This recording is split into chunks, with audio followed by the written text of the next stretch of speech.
La question que j'avais envie de vous proposer aujourd'hui, c'est l'importance des rituels en cuisine. Alors, vous le savez, quand je parle de cuisine, je parle aussi bien de l'acte de cuisiner à proprement parler, donc d'être dans sa cuisine et de préparer des ingrédients.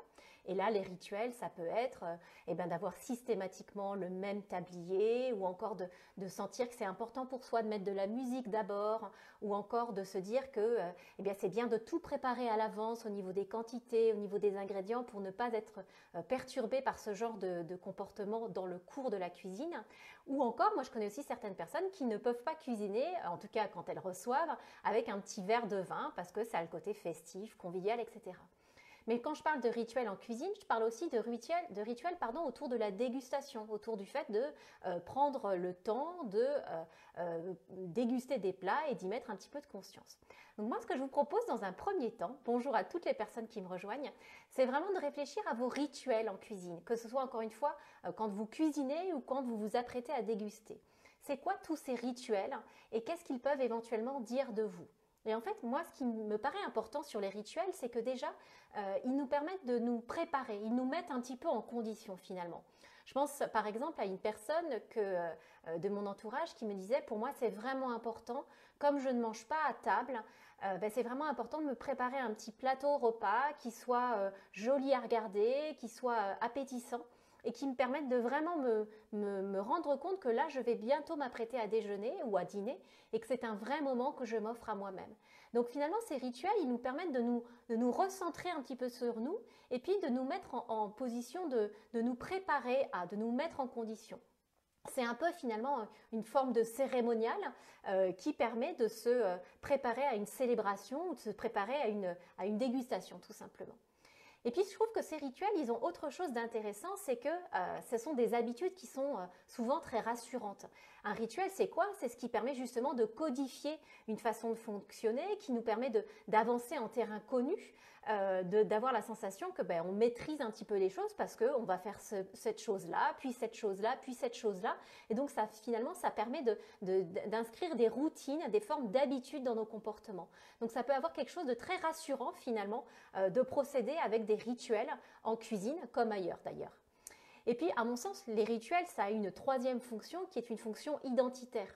Quand on réfléchit un peu aux rituels que l'on a mis en place, très souvent, il parle un petit peu de qui nous sommes. Alors évidemment, il pourrait passer complètement inaperçu de la part de personnes qui ne nous connaissent pas bien, mais pour les personnes qui nous connaissent bien, voire même les personnes qui vivent avec nous, elles ont vite fait de repérer quel petit rituel, voire peut-être même quel petit toc vous avez mis en place quand vous êtes en cuisine, parce que voilà, c'est votre façon de fonctionner et ça a quelque chose du coup de très touchant finalement de pouvoir observer ça chez les personnes qu'on aime ou en tout cas avec qui on apprécie de passer des moments.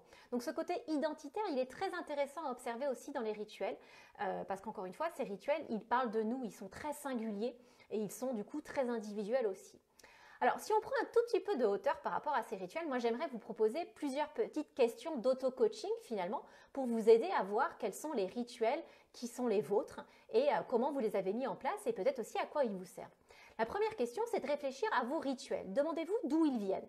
Et demandez-vous par exemple si ce sont des choses que vous avez mis en place, que vous avez érigées vous-même, ou si ce sont des choses que vous avez héritées.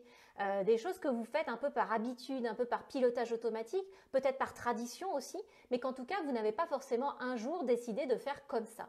Et essayez du coup de mettre un petit peu de la conscience pour vous demander d'où viennent tous ces rituels-là en quoi aussi, une question qui est très importante, en quoi ils vous sont utiles, à quoi est-ce qu'ils vous servent, qu'est-ce qu'ils vous apportent dans votre quotidien, encore une fois, en cuisine ou à l'extérieur de la cuisine. Puis une dernière question, vous le savez bien, en cuisine thérapie qui est vraiment importante, c'est de se demander à soi-même, est-ce que je pourrais faire différemment? Est-ce que je suis prisonnière finalement de cette façon de fonctionner, de ce rituel?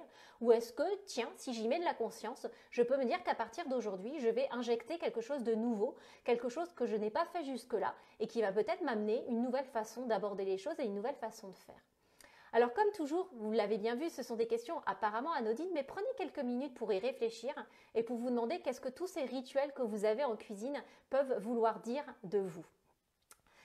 Et puis si toutes ces questions vous intéressent, sachez que je fais une conférence en ligne mercredi soir pour parler un peu plus en détail de la cuisine thérapie. Donc je vais vous mettre le lien en dessous de la vidéo. Dans cette conférence en ligne, je vous partagerai bien sûr ce qu'est la cuisine thérapie, comment j'ai eu l'idée de cette méthode d'accompagnement. Je vous montrerai aussi des exemples de réalisation culinaire pour que vous puissiez vraiment toucher du doigt ce qui se passe dans un atelier et puis vraiment comprendre ce qui peut advenir avec quelques ingrédients très simples à partir du moment où on lâche avec la tête et où on s'autorise du coup à explorer sa créativité. Et puis pour celles et ceux que ça intéresse, je parlerai aussi de la formation devenir praticien cuisine thérapie. Donc si ça vous intéresse, je vous invite du coup à vous inscrire dans le lien que je mettrai en dessous de la vidéo. En attendant, je serais très heureuse de répondre à vos questions par rapport aux rituels en cuisine. N'hésitez pas à me partager qu'est-ce qui fait votre quotidien, qu'est-ce qui est important pour vous quand vous vous mettez en cuisine ou quand vous vous apprêtez à déguster un plat. Je pense par exemple, il y a un rituel qui est très commun chez beaucoup de personnes, c'est de prendre ces plats en photo. Est-ce que vous faites partie de ces gens-là qui ont besoin, avant de déguster, de prendre un plat en photo? Et si oui, pourquoi? Est-ce que c'est pour le partager sur les réseaux sociaux? Est-ce que c'est pour en garder une trace pour vous, pour avoir un souvenir de cette dégustation? Donc encore une fois, prenez le temps de réfléchir à vos rituels et à vous demander ces 3 questions. D'où est-ce que ça vient? En quoi ça m'est utile? À quoi ça me sert? Et est-ce que je pourrais faire différemment? C'est les questions qui sont très centrales en cuisine thérapie. Je vous dis à bientôt et j'ai hâte de vous lire dans les commentaires pour répondre à vos questions par rapport au rituel. Au revoir!